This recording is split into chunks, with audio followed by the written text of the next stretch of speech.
Bitcoin anjlok. Cuma dalam hitungan hari harganya jatuh bebas. Bikin banyak investor panik. Tapi tunggu dulu, apa sebenarnya yang terjadi? Konspirasi? Manipulasi pasar? Atau ini cuma siklus biasa? Mari kita bongkar semuanya. Bagian 1, perang dagang global. Efek domino yang tak terduga. Jadi begini, Donald Trump baru aja bikin kejutan dengan pengumuman tarif impor baru 25% buat barang dari Meksiko dan Kanada, plus 10% buat barang dari Tiongkok. Hasilnya, kepanikan di pasar. Kenapa ini berpengaruh ke Bitcoin? Karena saat perang dagang mengancam ekonomi global, investor buru-buru pindahin uang mereka ke aset yang lebih aman, seperti emas atau obligasi negara. Dan tebak apa yang mereka tinggalkan? Yap, aset berisiko kayak Bitcoin. Makanya, pas berita ini meledak, harga Bitcoin langsung terjun bebas. Tapi ini baru permulaan. Bagian 2, teknologi AI DeepSeek dan efek domino di pasar saham. Kalau kalian ngikutin dunia teknologi, pasti udah dengar soal DeepSeek. Startup AI asal Tiongkok ini baru aja rilis model kecerdasan buatan terbaru mereka. Dan itu bikin saham teknologi di Nasdaq goyang keras. Loh, terus apa hubungannya sama Bitcoin? Nah, ini dia. Selama ini, harga Bitcoin dan saham teknologi itu sering jalan bareng.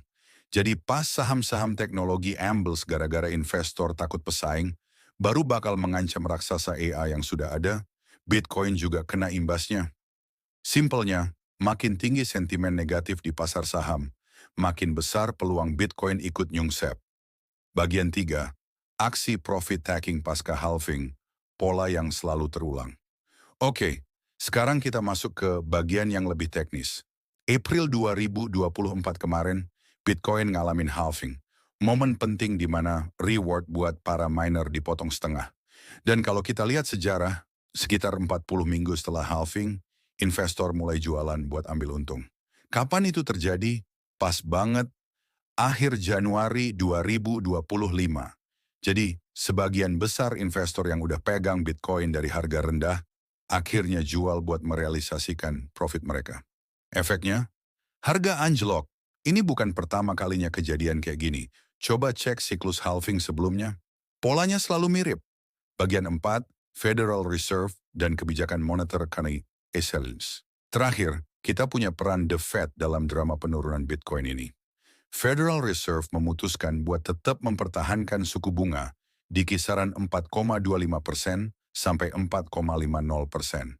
Mungkin kedengaran biasa aja, tapi ini punya dampak gede ke investor. Suku bunga yang tinggi bikin orang lebih pilih naruh duit mereka di aset yang lebih aman, kayak obligasi, daripada main di kripto yang fluktuatif. Jadi, makin banyak yang keluar dari pasar Bitcoin, makin besar tekanan jualnya, dan makin dalam harga jatuh. Jadi apakah ini akhir dari Bitcoin? Atau justru ini kesempatan buat masuk sebelum harga naik lagi? Apa pendapat kalian tentang penurunan ini? Tulis di kolom komentar. Jangan lupa like, subscribe, dan nyalain lonceng biar nggak ketinggalan update terbaru seputar dunia kripto. Blast off!